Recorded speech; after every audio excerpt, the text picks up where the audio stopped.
చూడండి, ఈరోజు మనం నెత్తళ్ళ పకోడీ చేద్దామండి.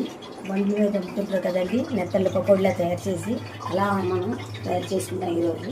రండి చూద్దాం. ముందుగా కొద్దిగా పసుపు వేసుకోవాలండి, బాగా కలుపుకోవాలండి. తర్వాత కారం కొద్దిగా వేసుకోవాలండి.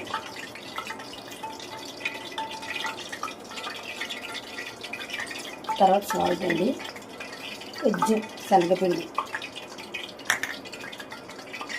కార్న్ఫ్లోర్ కొంచెం.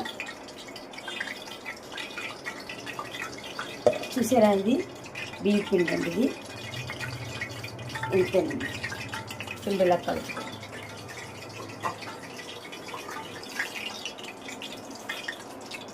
సరిపోతే కొంచెం కార్న్ఫ్లోర్, కొంచెం అంతే, లైట్గా కలవడానికి గురించి. చూడండి, ఆయిల్ మరుగుతుంది. ఆయిల్లో నెమ్మదిగా పైకి తులుతుంది, చూసుకొని జాగ్రత్తగా వేసుకోవాలండి. ఇది ఇలా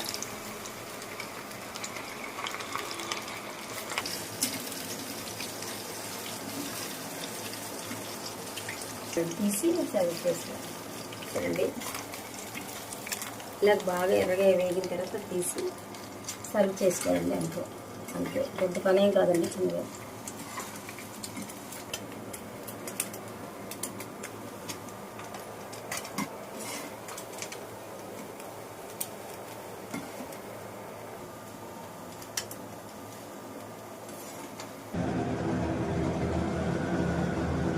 రెడీ అండి, పచ్చి నెత్తళ్ళ పకోడీ. పచ్చి